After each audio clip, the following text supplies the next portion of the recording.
Good morning बच्चों।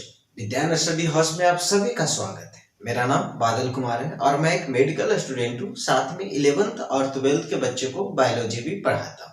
तो बच्चों, हम लोग 11th क्लास के 5th चैप्टर को डील कर रहे थे, मतलब मॉर्फोलॉजी ऑफ फ्लावरिंग प्लांट, ठीक है, जिसमें से हम लोगों ने फ्लावर तक देख लिया था। आज हम देखते हैं फ्रूट, ठीक है। फ्रूट क्या है उसको समझते हैं बेटा जी।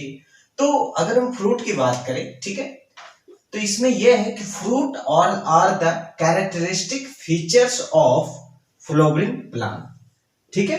एक्चुअली ये सारा एनसीईआरटी का लाइन बाय लाइन है, ठीक है। तो एनसीईआरटी में लिखा हुआ है कि fruits are the characteristic feature of flowering plant, ठीक है। जो फ्रूट है वो कैरेक्टरिस्टिक फीचर है किसका? फ्लावरिंग प्लांट का, ठीक है। अगर हम फ्लावरिंग प्लांट को के जगह पे अगर हम एंजियोस्पर्म लिख दें तो और मजा आ जाएगा, ठीक है। तो हम यहाँ पे कह सकते हैं कि flowers is the characteristic feature of angiosperm, ठीक है। एंजियोस्पर्म, जिम्नोस्पर्म क्यों नहीं? क्योंकि उसमें नेक्ड सीड पाए जाते हैं, उसपे फ्रूट नहीं लगते इसलिए, ठीक है।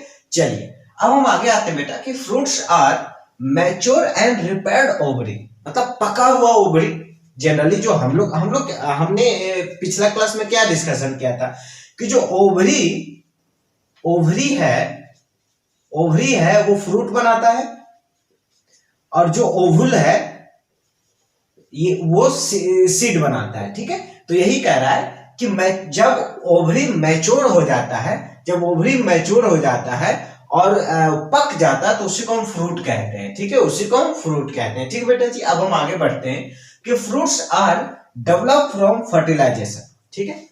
जो फ्रूट है वो फर्टिलाइजेशन से डेवलप होता है, बट यहाँ पे बहुत ध्यान देने वाली बात है, but fruit formed without fertilisation. अगर देखो जनरली हमको तो जनरली पता है कि फ्रूट है जो फर्टिलाइजेशन से डेवलप होता है, ठीक है। लेकिन बेटा जी अगर वो विदाउट फर्टिलाइजेशन डेवलप हो रहा है, ध्यान दीजिएगा, अगर वो विदाउट फर्टिलाइजेशन डेवलप हो रहा है तो उसको हम पार्थिनोकार्पी कहते हैं। उसको हम क्या कहते हैं? पार्थिनोकार्पिक कहते हैं, ठीक है। मतलब अगर फ्रूट विदाउट फर्टिलाइजेशन से डेवलप हो रहा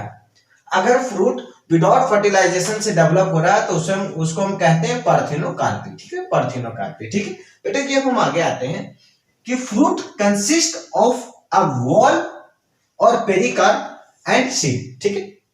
कहना ये चाह रहा है कि फ्रूट है जो फ्रूट के अंदर सीड पाए जाते हैं और एक बाल पाए जाते हैं जिसको हम पेरिकार्प कहते हैं, ठीक है। एक बाल पाए जाते हैं जिसको हम पेरिकार्प कहते हैं, ठीक है। अब आगे ध्यान दीजिएगा, पेरिकार्प में बी ड्राई एंड फ्लैशी। जो पेरिकार्प है वो ड्राई भी हो सकता है और फ्लैशी भी हो सकता है। और एनसीईआरटी पेरिकार्प को 3 पार्ट में बांटा गया है, इपिकार्प, मेजोकार्प और इंडोकार्प, ठीक है। जो एनसीईआरटी है वो पेरिकार्प को 3 पार्ट में बांटा है, इपिकार्प, मेजोकार्प, इंडोकार्प। मतलब किसी भी फ्रूट के सबसे आउटर लेयर जो छिलका होता है उसको इपिकार्प में बांटा गया है। जो उसका जो मिडिल का जो फ्लैशी पार्ट होता है जिसको हम लोग जनरली खाते हैं उसको मेजोकार्प में बांटा गया है। और जो सबसे अंदर का जो पार्ट होता है जो सीड से सटा हुआ रहता है उसको इंडोकार्प में बांटा गया है, ठीक है। हाँ, ये जरूरी नहीं है बेटा कि प्रत्येक जो पेरिकार्प में ये तीनों चीज पाया ही जाए। जो फ्लैशी होगा, ठीक है, जो फ्लैशी होगा उसमें ये तीनों चीज पाया जाएगा। मैं एक मैंगो का बहुत अच्छा फोटो बनाता हूँ, मैं उसमें आपको बनाकर दिखाता हूँ, ठीक है।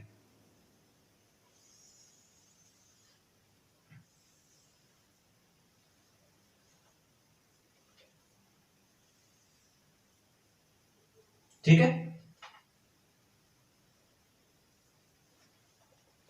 चलो एक मैंगो बनाया हूं, ठीक है।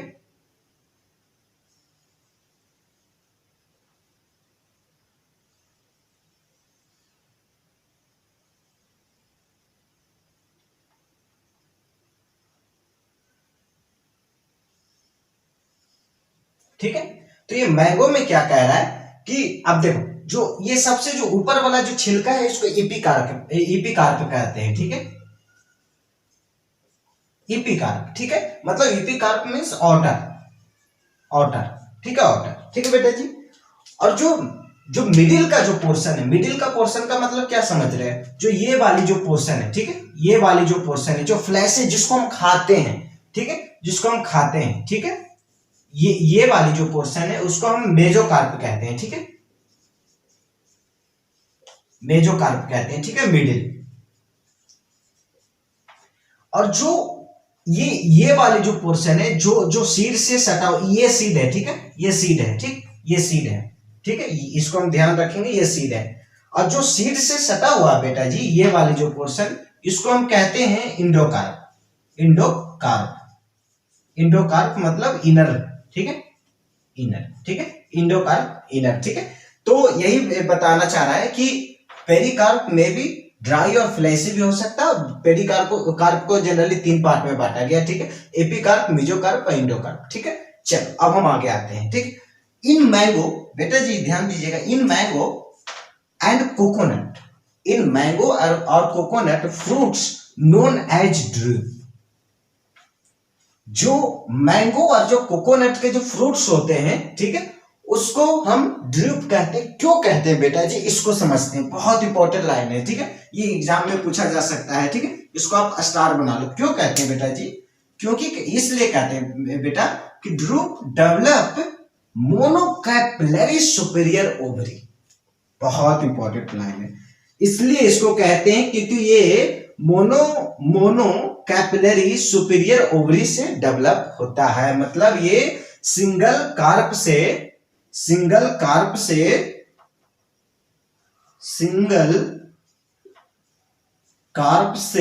डेवलप होता है, सिंगल कार्प से डेवलप होता है, मोनोकैपिलरी सुपीरियर ओवरी से डेवलप होता है। बहुत इंपॉर्टेंट लाइन है, ठीक बेटा। अब हम आगे आते हैं, ठीक है, इसको मैंगो और कोकोनट को ड्रिप कहते हैं। क्यों कहते हैं बेटा, क्योंकि मोनोकैपिलरी सुपीरियर ओवरी से डेवलप होता है, ठीक है। चलो अब आगे आते हैं। In mango mesocarp is edible part. हम लोग मैंगो, अब इमेजिन करो, कभी आप लोगों ने मैंगो खाया होगा ना, क्या तरीका से हम इंडियन अलग तरीके से मैंगो को खाते हैं। तो हम जो पार्ट को खाते हैं उसी पार्ट को हम मेजोकार्प कहते हैं, ठीक बेटा। मतलब हम लोग जनरली ये वाली पार्ट को हम लोग छिलका उतारते हैं, ठीक है, छिलका उतार दिए, मतलब एपिकार्प को हम उतार दिए, और जो मेन मटेरियल बचा उसको हम लोग खाते हैं। तो वो जो मेन मटेरियल जो खाते हैं ना वो मेजोकार्प है, ठीक बेटा जी, जो मेन मटेरियल खाते हैं वो मेजोकार्प है, ठीक है। तो यही कहना चाह रहा है कि जो मैंगो है उसमें मेजोकार्प को खाते हैं, ठीक है, मेजोकार्प को खाते हैं, ठीक है। तो बेटा ये हो गया फ्रूट, ठीक है। अब हम आगे आते हैं सीड के बारे में, क्योंकि फ्रूट के अंदर सीड होता है, वो उसके बारे में देखते हैं, ठीक है। चलिए बेटा, अगर हम सीड की बात करें, ठीक है, फ्रूट हो गया, उसके बाद सीड की बात करें, तो अगर आगे देखिए सीड के बारे में, तो द ओवल आफ्टर फर्टिलाइजेशन। अभी तक हमने क्या बात किया था, थोड़ी सी डॉग को भौंकने की आवाज आ रही है, प्लीज इग्नोर करना, क्योंकि मैं बहुत वेट किया क्या वो बंद हो, लेकिन उसकी वो हो ही नहीं रही है, ठीक है। The ovule after fertilisation develop into seed. मतलब ये अभी हम लोगों ने क्या देखा, एम्ब्रियो है जो फ्रूट बनाता है, ओवुल है जो सीड बनाता है। तो जो ओवुल फर्टिलाइजेशन के बाद सीड बनाता है, ठीक है। Seed is made up of seed coat and embryo. जो सीड है वो सीड कोट और एम्ब्रियो से मिलकर बना होता है। आगे और हम समझते हैं इसके बारे में, ठीक है। Embryo is made up of radical और 1 और 2 कोटलेट्स। मतलब बेसिकली कहना चाह रहा है कि जो सीड है वो सीड कोट से मिलकर बनता है और एम्ब्रियो से मिलकर बनता है। और अगर हम एम्ब्रियो की बात करें तो एम्ब्रियो रेडिकल बनाता है, ठीक है, रेडिकल बनाता है, रूट बनाता है और प्लेम्यूल्स बनाता है, सूट बनाता है, ठीक है। और जो 2 कोटलेडेंस है वो फूड को स्टोरेज करता है। अब आप समझो मैं क्या बनाना चाह रहा हूं, ठीक है। जो ये जो 2 कोटलेडेंस है वो फूड को स्टोरेज करता है, ठीक बेटा। जो 2 कोटलेडेंस है जो फूड को स्टोरेज करता है। जो एम्ब्रियो है वो रेडिकल और प्लीमुल बनाता है। प्लीमुल मतलब रूट बनाता है और सूट बनाता है, ठीक है बेटा। रूट और सूट बनाता है, ठीक है। अब देखो स्ट्रक्चर ऑफ डाइकोटिलेडोन सीड। अगर हम डाइकोटिलेडोन सीड के स्ट्रक्चर देखें तो क्या होता है, ठीक है। तो सबसे पहले डाइकोटिलेडोन सीड बना ले। कोई एग्जांपल चना का सीड बना लेते हैं, देखो, ठीक है, चना। तो अगर हम चना की एम्ब्रियो को आगे एम्ब्रियो बनाते हैं, अगर चना का एम्ब्रियो बनाए, ठीक है बेटा, अगर हम चना का एम्ब्रियो बनाए, ठीक है, ठीक, चना का अगर एम्ब्रियो बनाए, ठीक है, तो ठीक है। अब देखो अब जो ऊपर वाली जो लिखा है उसको कनेक्ट करो, ठीक है। तो ये क्या एम्ब्रियो में आती वो रेडिकल बनाता है और टू कोटिलेडन्स। तो देखो एम्ब्रियो जो रेडिकल बना रहा, तो रेडिकल यहां हो गया, ठीक है। ये रेडिकल बना दिया, रेडिकल बना दिया, और ये वाली जो पार्ट है आती, और जो रेडिकल बना दिया पिलुमिल बना दिया, ठीक है, पिलुमिल बना दिया, ठीक है। ये सूट बना दिया, ठीक है, ये सूट हो गया, ये रूट हो गया। और जिस एक्सिस पे ये बना रहा है उसको हम एम्ब्रियोनिक एक्सिस कहते हैं बेटा, ठीक है, एम्ब्रियोनिक एक्सिस कहते हैं, ठीक है बेटा। मतलब ये कहना चाह रहा है, अब हम यहां पे आते हैं, the outer most covering of seed is seed coat, ठीक है। Outer most covering of seed is seed coat, dicotyledons की बात कर रहे हैं, ठीक है। तो ये तो मैं एम्ब्रियो बनाया हूं, ठीक है। अभी हम ओरिजिनल सीड में बनाएंगे, ठीक है। सीड कोट हैज 2 लेयर, ठीक है। सीड कोट टू लेयर पे पाया जाता है, टेस्टा और टिग्मा। जो आउटर लेयर है उसको टेस्टा कहते हैं और जो इनर लेयर है वो टिग्मा कहते हैं, ठीक है। अब आते हैं, hilum is a scar on the seed coat, ठीक है। बेसिकली बेटा अब हम एक चना का सीड बना रहे हैं, वो आप ध्यान देना, ठीक है। जैसे में चना,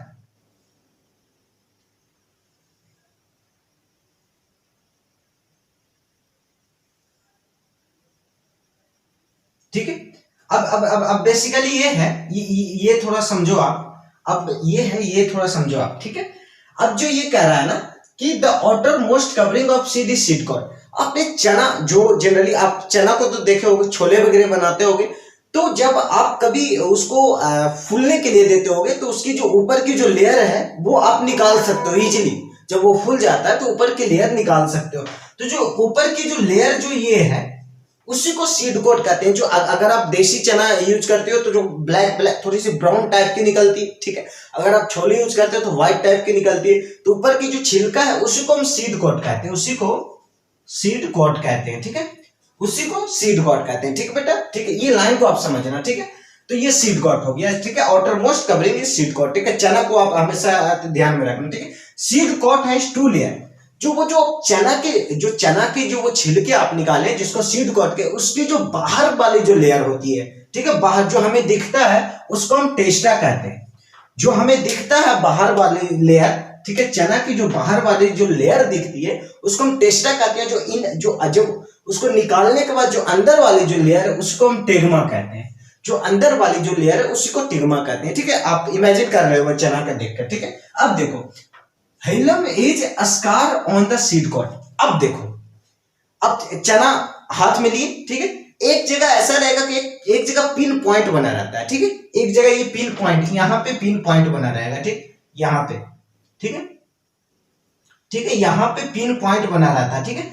ये जो पिन पॉइंट है, ठीक है, वो जो पिन पॉइंट है, ठीक है, ये देखो, उसी को हाइलम कहते हैं, ठीक है। उसी को हाइलम कहते हैं। वो जो पिन पॉइंट जो बना रहता है उसी को हाइलम कहते हैं, ठीक है। ऐसे करके पिन पॉइंट बना रहता है, ठीक, जहां से जनरली चना है जो अटैच होता है, ठीक है। चना अटैच होता है जब आप चने के जब ग्रीन स्टेज में रहता है, ठीक है, तो वहीं से वो अटैच रहता है, ठीक है।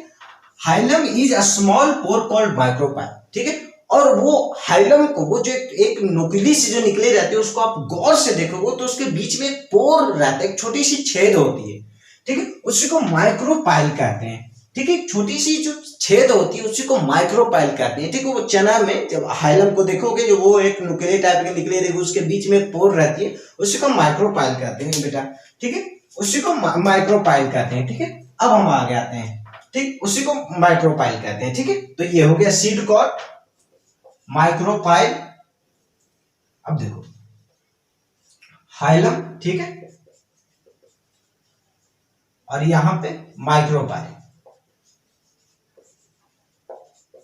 ठीक है, यहां पे माइक्रोपाइल, ठीक है। अब ये जो आउटर जो लेयर है, ठीक है, जो सीड कोट के जो आउटर लेयर है उसको टेस्टा कहते हैं,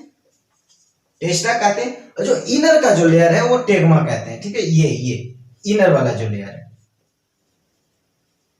टेगमेन कहते हैं, ठीक है। इनर का जो लेयर है वो उसको टेगमेन कहते हैं, ठीक है। चलो, तो अब देखो, ये तो यहां तक हम लोगों ने समझ लिया, ठीक है। चना को ध्यान में रखें, जो ब्राउन कलर की जो होती है देसी चने में वो उसको सीड कोट कहते हैं। जो उसकी छिलके होती है, ठीक है, वो छिलके दो पार्ट में होते हैं, टेस्टा टिग्मा, ठीक है।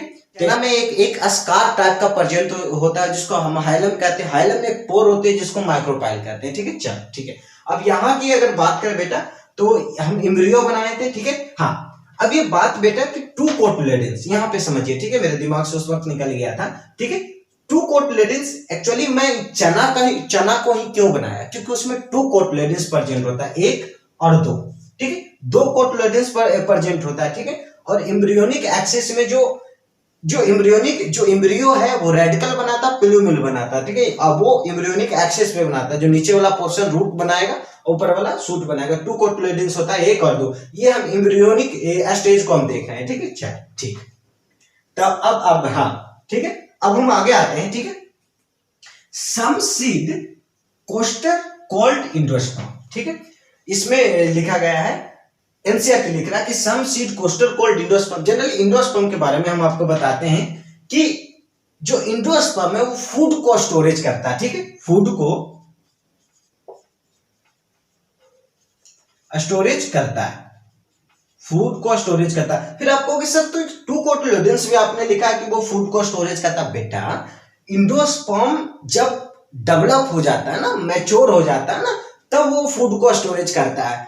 ये मैं सीड जब एम्ब्रियोनिक कंडीशन में रहता उसकी बात मैं कर रहा हूं। ठीक है, जब हम सीड को बोते एम्ब्रियोनिक कंडीशन की मैं बात कर रहा हूं, ये है जो मैच्योर कंडीशन की बात कर रहा हूं। ठीक है, चलो तो जो seed castor called endosperm, endosperm क्या फूड स्टोरेज करता है। ठीक है, मतलब फूड स्टोरेज टिश्यू है। ठीक है, अब आगे आते हैं बेटा, इन पी ग्रेन जो चना होता है, हरी मटर होती है, बीन होती है, endosperm not present in mature seed.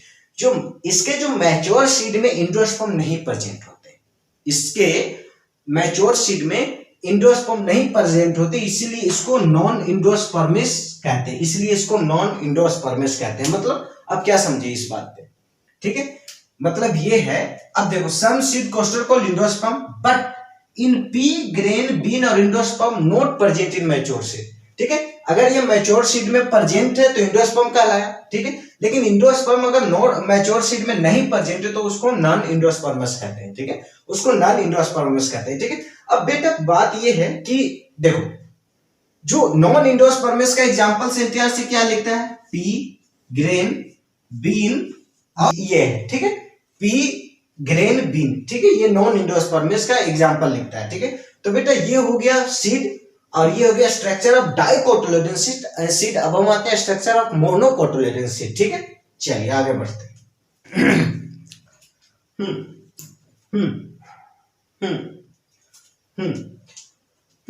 बेटा अगर हम स्ट्रक्चर ऑफ मोनोकोटिलेडोन सीड की अगर बात करें, ठीक है, तो मैं सारा एनसीईआरटी लाइन करवा दूंगा, वो आपको पता है। ठीक है, तो generally monocotyledon seed are endospermic, generally ये इंडोस्पर्मिक होते हैं। ठीक है, बट इन एक्सेप्शन है, ऑर्चिड में नॉन इंडोस्पर्मिक होते हैं। ठीक है, जो ऑर्चिड होते हैं उसमें नॉन इंडोस्पर्मिक होते हैं। ठीक है, ये आप एक्सेप्शन याद रखना, नीट में पूछ सकता है। ठीक है, जनरली इंडोस्पर्मिक होते हैं बट एक्सेप्शन क्या है, ऑर्चिड। ठीक है, ऑर्चिड एक्सेप्शन। ठीक है, अब आते हैं बेटा इन माइज, जो भुट्टे के बारे में बोल रहा है, सीड कॉट इज फ्यूज्ड। जो मेज है उसमें सीड कॉर्ड फ्यूज्ड होते हैं with the fruit ball, with the fruit ball. और मैं एक चीज और ऐड कर रहा हूं कि इसमें सीड कॉर्ड फ्यूज्ड भी होते हैं और मेम्ब्रेनस भी होते हैं, मेम्ब्रेनस भी होते हैं। ठीक है बेटा, मेम्ब्रेनस भी होते हैं। ठीक है, इसमें सीड कॉर्ड जो मेज है इसमें सीड कॉर्ड फ्यूज होते हैं, मेम्ब्रेनस भी होते हैं और फ्रूट विथ जो फ्रूट वॉल के साथ वो फ्यूज्ड होते हैं। ठीक है, फ्रूट वॉल के साथ फ्यूज्ड होते हैं। ठीक है, अब आगे आते हैं। ठीक है, तो यहाँ पे मोस्ट इंपोर्टेंट कि सीड कॉर्ड फ्यूज्ड होते हैं विथ फ्रूट वॉल और मेम्ब्रेनस होते हैं। ठीक है, द इंडोस्पर्म, नेक्स्ट आते हैं बेटा, the endosperm is bulky and store food. अभी हम लोगों ने देखा था, ठीक है, कि जो इंडोस्पर्म बल्की होते हैं और वो फूड को स्टोरेज करते हैं। ठीक है, यहां तक चल बढ़िया है। अब आगे आते हैं, the outer cover of endosperm बेटा separate the embryo by proteinous layer called aleurone, मतलब लेयर, मतलब जनरली ये कहना चाह रहा है। ठीक है, चलो एक एक एक एक एक मोनोकोटिलेडोन्स का एक फोटो बनाते हैं। ठीक है, ठीक बेटा, तो ऐसा है,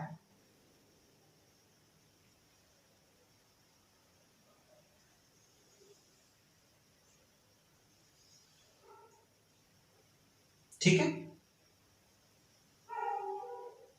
एनसीईआरटी भी बनाया, ठीक है। तो इसमें क्या है, ये कहना क्या चाह रहा है उसको हम देखते हैं, तो हम लाइन बाय लाइन समझते हैं, ठीक है बेटा। तो ये है जो द एंडोस्पर्म इज बल्की, इसमें बल्की पार्ट कौन सा आपको दिख रहा है, आप कहोगे सर ये बल्की पार्ट दिख रहा है, तो ये जो बल्की पार्ट है, जो ये बल्की पार्ट है बेटा, ये एंडोस्पर्म है, ठीक है। चलो इसको लेबलिंग कर देते हैं एंडोस्पर्म, ठीक है।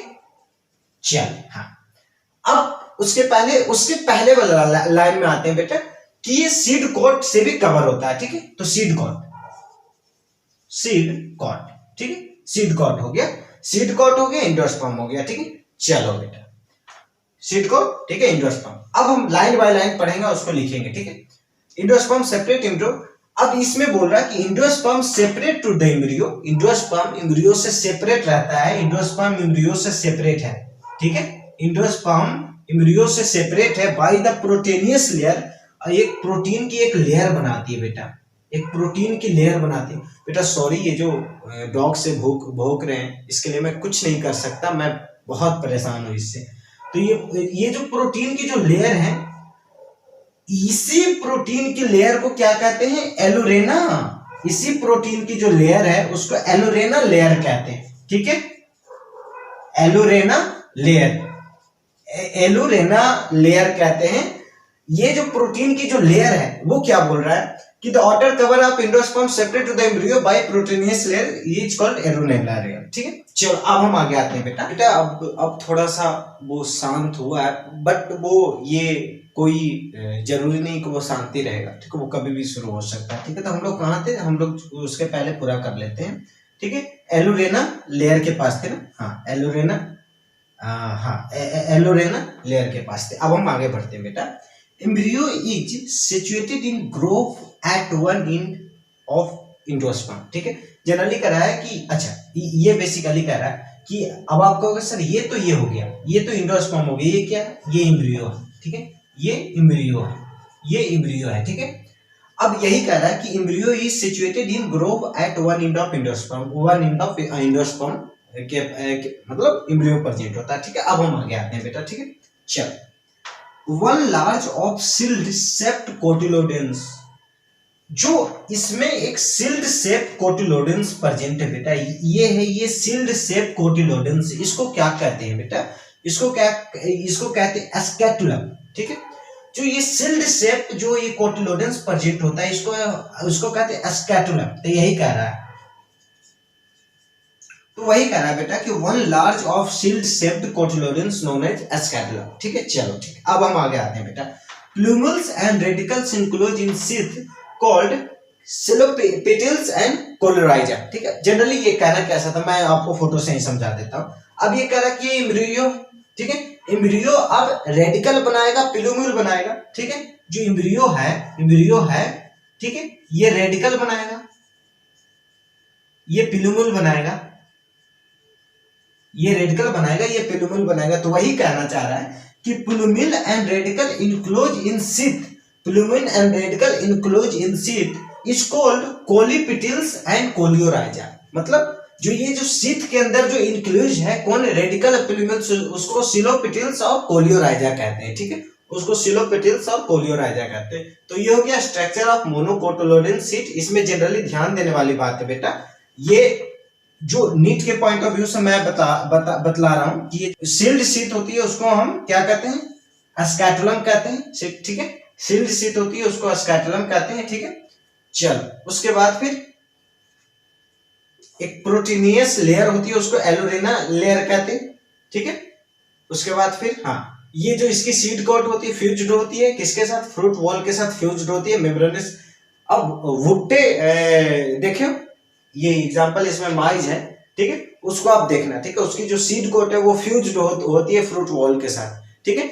मतलब हम लोग जनरली जो भुट्टे जो है, ठीक है, उसकी जो बीच वाली जो पोर्शन है वो भी खा लेते हैं, उसकी सीड कोट भी खा लेते हैं, ठीक है, क्योंकि फ्यूज होती है, ठीक। तो ये हो गया, तो ये मोनोकोटिलोडेन सीड के बारे में था। अब हम आगे आते हैं, तो बेटा हम देखते हैं फ्लोरल फॉर्मूला, ठीक है। तो फ्लोरल फॉर्मूला जानने से पहले आगे कुछ टर्म है जिसके टर्म, या फिर आप ये कह सकते हैं कि कुछ साइन है जिसको जानना बहुत जरूरी है, ठीक है, जब हम लिखेंगे फ्लोरल फॉर्मूला तो ये सब उसके यूज होगा। ठीक है, तो कौन कौन से साइन है उसको देखते हैं। बी आर, मतलब जो बी आर जो स्टैंड बी आर साइन किस चीज का करता है, तो ब्रैकेट। ब्रैकेट मीन्स मतलब जो छोटी छोटी पत्तियां, वो प्लांट छोटी छोटी पत्तियां वाला है या फिर बड़ी पत्तियां वाला है। ठीक है, तो छोटी छोटी पत्तियां वाला होगा तो ब्रैकेट हो जाएगा, जो छोटी छोटी पत्तियां वाला नहीं होगा तो ई ब्रैकेट हो जाएगा। तो ऐसा ही, ठीक है, तो बी आर स्टैंड क्या करता है, ब्रैकेट। ठीक है, K stand for calyx, C stand for corolla, ठीक है, पी स्टैंड फॉर पेरिनिक, ठीक है, ए स्टैंड फॉर एंड्रोसियम, ठीक है, जी स्टैंड फॉर गाइनोसियम, ठीक है, androecium and gynoecium, male part और फीमेल पार्ट। ठीक है, इसलिए अगर जी के नीचे रोड लगा रहेगा तो वो सुपीरियर ओवरी की साइन होगी, और जी के ऊपर रोड लगा रहेगा तो वो इंफीरियर ओवरी का साइन होगा। ठीक है, जी के नीचे आप ये मत समझना कि सुपीरियर मतलब ऊपर लगा रहेगा, नहीं, सुपीरियर में नीचे लगा रहेगा और इन्फीरियर में ऊपर रोड लगा रहेगा। ठीक है, चलो ठीक है, अब आगे बढ़ते हैं। ठीक है, ये आपको पता है मेल की साइन होती है, ये फीमेल की साइन होती है। जो ये और ये जिसमें दोनों में पाया जाता है तो उसको बाइसेक्सुअल प्लांट कहते हैं। ठीक है, ये मेल हो गया, फीमेल हो गया, बाइसेक्सुअल हो गया, मतलब इसमें मेल फीमेल दोनों पाए जाते हैं। ठीक है, अब इसमें है कि एक्टिनोमॉर्फिक है। ठीक है, एक्टिनोमॉर्फिक के इसको साइन प्लस दिया जाता है। ठीक है, ऐसे एक सर्किल के अंदर प्लस, इसका मतलब क्या बेटा समझते हैं, मतलब ये कह रहा है कि अगर आप किसी प्लेन से सिमेट्री गुजार रहे हो तो क्या मोर देन टू हाफ बन रहा है, तो हाँ बन रहा था, एक्टिनोमॉर्फिक इसलिए है। ठीक है, मतलब मोर देन टू हाफ बन रहा है। ठीक है, जाइगोमॉर्फिक में फिर टू हाफ नहीं बन रहा है तो उसको इस तरह से डिनोट करते हैं। ठीक है, जाइगोमॉर्फिक। ठीक है, अब यहाँ पे देखिए, position of mother axis represented by dot. ठीक है, अब मदर एक्सिस की पोजीशन को हमेशा डॉट से रिप्रेजेंट किया जाएगा। ठीक है, किससे रिप्रेजेंट किया जाएगा बेटा, डॉट से किया जाएगा, हमेशा डॉट से किया जाएगा। मतलब कहने का इसका क्या मतलब है कि जैसे में ये फ्लोरल एक्सिस है या फिर ये स्टीम है, ये फ्लोरल एक्सिस है। ठीक है, यहाँ पे अति फूल बन गए तो ये जो यहाँ से जो निकला है ना, इसी को डॉट हो गया, यही डॉट है जो अति मदर एक्सिस कहला गया। ठीक है, ये डॉट, इसको डॉट से हम रिप्रेजेंट कर दिए। ठीक है, तो ये मदर एक्सिस। ठीक है, उसके बाद फिर एक जो आप ये कह सकते हो कि आधा चांद बनाया, उल्टा आधा चांद बनाया जाता है, उसको हम एडिशन कहते हैं। ठीक है, इसका क्या मतलब है कि line draw above the symbol of floral axis, जो फ्लोरल पार्ट के ऊपर जो सिंबल रहता है उसको ये रिप्रेजेंट करता है। ठीक है, उसको ये रिप्रेजेंट करता है। तो ये कुछ आप ये कह सकते हैं कि ये कुछ साइंस हो गए जो फ्लोरल, जब हम फार्मूला लिखेंगे तो उसमें बहुत यूज होगा। और अब हम फ्लोरल फार्मूला लिखते हैं। सबसे पहले हम लोग लिखेंगे फैबियेसी फैमिली, उसके बाद सोलोनेसी फैमिली, उसके बाद लिलिएसी फैमिली। ठीक है, तो सबसे पहले फैबियेसी, सोलोनेसी और लिलिएसी, ये तीनों फैमिली को के फ्लोरल फार्मूला देखेंगे। तो हम देखते हैं फैबियेसी, सोलोनेसी, लिलिएसी के बारे में। ठीक है, तो बेटा अब हम फ्लोरल फार्मूला देखते हैं। और फ्लोरल फार्मूला में जो आपके जो सिलेबस है उसमें 3 जनरली पढ़ने का होता है, फैबियेसी, सोलोनेसी और लिलिएसी। ठीक है, फैबियेसी फैमिली, सोलोनेसी और लिलिएसी के बारे में पढ़ना रहता है। ठीक है, तो बेटा अगर हम फैबियेसी की बात करें, देखो एक्चुअली मैं बतला दूं कि आपको याद करना पड़ेगा। ठीक है, याद करना पड़ेगा, लेकिन मैं लिखा कैसे जाता मैं उसको बतला सकता हूँ। ठीक है, ठीक है, सबसे पहले, ठीक है, परसेंटेज का मतलब क्या है, जाइगोमॉर्फिक। ठीक है, मतलब आप उसको 2 बराबर भागों में नहीं बांट सकते हैं। इसका मतलब क्या है, बाइसेक्सुअल। ठीक है, इसका मतलब क्या है, कैलिक्स, कोरेला, एंड्रोसियम और गाइनोसियम। ठीक है, कैलिक्स, कोरेला, एंड्रोसियम और गाइनोसियम। ठीक है, चलो जो फैबियेसी फैमिली है उसमें फ्लोरल फार्मूला, ठीक है, उसकी फ्लोरल कैरेक्टर के बारे में देखते हैं। तो वो रेशिमोज होता है, बाइसेक्सुअल फ्लावर होता है, जाइगोमॉर्फिक होता है, सेपल 5 होता है, पेटल 5 होता है। ठीक है, कैलिक्स मतलब 5 होता है, सेपल 5 और कोरेला में पेटल 5। ठीक है, तो अब देखो आप इसको सबसे पहले जाइगोमॉर्फिक, बाइसेक्सुअल। ठीक है, जो कैलिक्स है वो कितना है, 5 है, जो कोरेला है वो 1 + 2 + 2 सारा फ्यूज हो जाता है, 2+1 तीनों फ्यूज होता था तो टोटल 5 होता है, ठीक है। तो C5 हो गया, C5 हो गया। जो एंड्रोसियम है वो 9+1, वो भी याद कीजिएगा, ठीक है, वहां से तो 9+1 हो जाता है। और जो गाइनोसियम है वो 1 होता है, ठीक है। देखो जनरली तीनों में एक कॉमन है, तीनों बाइसेक्सुअल है, तीनों बाइसेक्सुअल है। Gynoecium G1, gynoecium G2, G3, ठीक है। तो अगर फेबियसी, सोलेनेसी, लिलियसी, ठीक है। चलो तो ये हो गया, ठीक है। तो ये G1 हो गया, ठीक है। अगर हम सोलेनेसी की बात करें तो पोटैटो फैमिली की बात करें, ठीक है, तो जनरली हम एपिपेटलस से इसको पहचानते हैं, ठीक है। एपिपेटलस से हम इसको जनरली पहचानते हैं, ठीक है। एपिपेटलस से हम इसको पहचानते हैं। इसमें भी क्या है, इसका मतलब क्या है, परसेंटेज का मतलब है जाइकोमॉर्फिक, इसका क्या मतलब है एक्टिनोमॉर्फिक, ठीक है। इसको मतलब इसको 2 या उससे ज्यादा बराबर भागों में बांट सकते हैं। ये बाइसेक्सुअल, ठीक है। इसमें कोरेला 5 है, मतलब कैलिक्स 5 है, कोरेला कितना है वो भी 5 है, एंड्रोसियम 5 है, गाइनोसियम 2 है, ठीक है। तो ये हो गया, ठीक है। अब सेम है कि बाइसेक्सुअल होगा, ये एक्टिनोमॉर्फिक होगा, कोरेला 5 मतलब सेपल 5 होगा, पेटल भी 5 होगा, ठीक है। एंड्रोसियम 5 होंगे, गाइनोसियम 2 होंगे, ठीक है। तो ऐसे ही इसको भी लिखना है, ठीक है। अगर हम लिलियेसी फैमिली की बात करें बेटा, तो ये एक्टिनोमॉर्फिक तो हो गई नहीं, तो एक्टिनोमॉर्फिक, ठीक है। उसके बाद ये भी बाइसेक्सुअल होगा, ठीक है। लेकिन ये पैरिनेट होता है, ठीक है। ये देखो P3+3, ठीक है, ये पैरिनेट होता है, ठीक है। इसमें पैरिनेट नहीं था, इसमें ये पैरिनेट होता है, ठीक है। तो ये हो गया लिलियेसी फैमिली। तो जनरली इसको याद करने की है, इसमें हम ज्यादा कुछ कर नहीं सकते, ठीक है। लिखना कैसे है, ठीक है। अगर हमें फ्लोरल कैरेक्टर याद रहता है कि जिसमें फेबियसी की फ्लोरल कैरेक्टर क्या है, वो जाइगोमॉर्फिक होता है, वो बाइसेक्सुअल फ्लावर होता है, कैलिक्स सेपल 5 होता है, पेटल 5 होता है, एंड्रोसियम टोटल 10 होते हैं, 9+10 फ्यूज हो जाते हैं तो 10 होते हैं, गाइनोसियम 1 होता है। अगर ये हमें याद रहेगा तो हम लिख सकते हैं इजीली, ठीक है। तो ऐसे ही फ्लोरल कैरेक्टर हमें याद रहेगा तो हम सबको लिख सकते हैं। तो ये हो गया फ्लोरल फॉर्मूला। और यहाँ पे जो 5th चैप्टर है मॉर्फोलॉजी ऑफ फ्लावरिंग प्लांट है वो खत्म होती है, ठीक है। और बहुत सारे कमेंट्स थे कि सर रोज आप वीडियो डाला कीजिए, तो बेटा मेरी भी क्लास होती है, मैं 9 बजे जाता हूँ और 4 बजे आता हूँ, तो लेकिन मैं कुछ एक नया रूटीन ला रहा हूँ अपनी लाइफ में, और उसमें मुझे लगता है कि मतलब मैं प्रॉमिस नहीं कर सकता हूँ, लेकिन हाँ मेरी कोशिश रहेगी कि हर दिन एक क्लास लाऊं, एटलीस्ट हर दिन नहीं तो एक दिन गैप करके तो जरूर लाऊं, ठीक है। ऐसे मैं रूटीन को प्लान कर रहा हूँ, ठीक है। तो अगर ये वीडियो पसंद आए तो प्लीज लाइक करें, शेयर करें, सब्सक्राइब करें, और मिलते हैं अगले चैप्टर के साथ।